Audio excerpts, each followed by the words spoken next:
If you do 20 reps and you're nowhere close to failure, you're just gonna be creating a lot of unnecessary fatigue without forcing your body to adapt. So in today's video, I'm gonna go over the right rep ranges for muscle growth, why bodybuilders use higher reps to get as big as possible, and more. Let's get started. So first thing, what reps actually build muscle? While high reps allow you to build muscle, there are actually other rep ranges that get the job done as well. Otherwise, powerlifters that train with lower rep sets would never actually gain any muscle. The rep ranges that are most commonly used are anywhere between 5 to 20 reps. They all definitely build muscle, but the most important factor that I brought up earlier is that the intensity has to be there. If you only do 5 reps, but you could actually do 10 reps, you're not gonna build a lot of muscle from that set. It's just not enough intensity. You're not close enough to failure to actually force your body to grow. Your body needs some reason to synthesize new muscle tissue after all. That's why mechanical tension and training close to failure is so important. You can build just as much muscle doing sets of 5 to 10, 8 to 12, 12 to 15, 15 to 20. It's all the same. However, the further you get away from that mid-range, the more fatiguing it's gonna be. So if you do a set of 5 and you're going to absolute failure every single time, that weight's gonna have to be pretty damn heavy to get to failure. On the flip side though, if you do a set of 20 to failure, you're gonna create even more fatigue, which is harder to recover from. If you wanna maximize your training stimulus and recovery, the 8 to 12 rep range is gonna be the most optimal for muscle growth. And I'm sure a lot of you guys have heard this number thrown around, 8 to 12 reps. Absolutely works. All the other rep ranges work as well, but this one's just gonna give you the best of both worlds when it comes to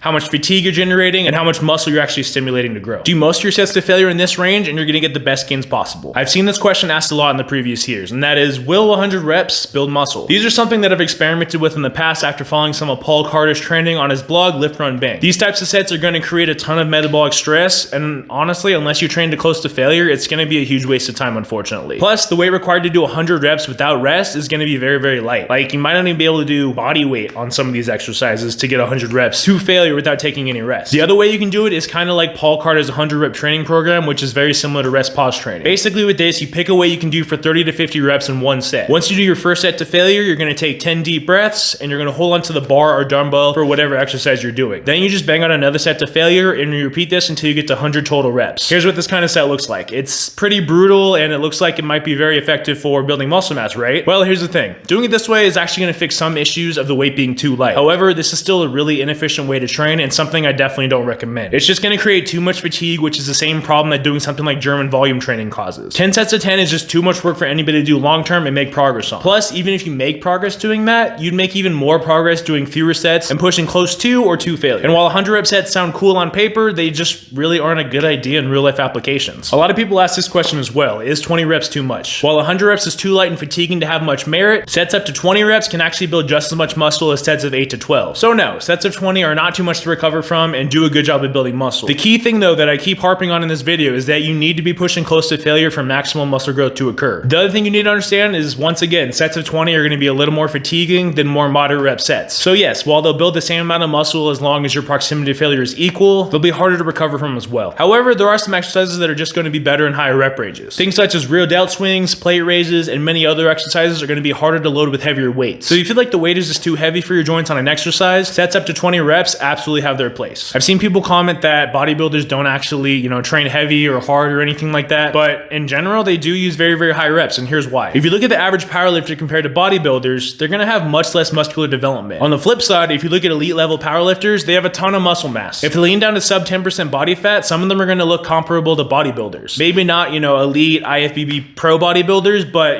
close enough. The reason for this is simple. The best powerlifters know they can't just work in the lower 1 to 5 rep range for all of their training. Sure, you're gonna get really strong doing that, but you're not gonna build as much muscle as possible. And that's why in the off season, elite level powerlifters do a ton of bodybuilding work to build more muscle and increase their strength ceiling as much as possible. After all, a bigger muscle has the potential to be a stronger muscle. So as you can see, the reason bodybuilders do high reps is pretty simple. It's much more effective at building muscle than low reps. You still need to accumulate enough effective reps to push muscle gains. So if you're only doing sets of 5 to failure, it's gonna be really systematically fatiguing and potentially dangerous as well. So if you wanna build the most muscle possible, higher rep sets close to failure is something that you should be throwing into your workouts, even if you're just like doing, sets of 8 to 12. Sets of 15 to 20 are gonna get the job done as well for certain exercises. And of course, the whole question on, do high reps actually build muscle or do they just tone muscle? Here's the thing. Many people are throwing around vague goals like, I wanna tone or I don't wanna get bulky. The funny thing though, they're both accomplished using the same method mostly. When people say they wanna tone, they're referring to building muscle or bulking up as it's commonly called. However, becoming too bulky is very hard to do. And even the people that want that as their goal have a hard time doing it. That being said, do high reps build muscle or tone? Yes, that's it. That's my answer. Yes. No, but seriously,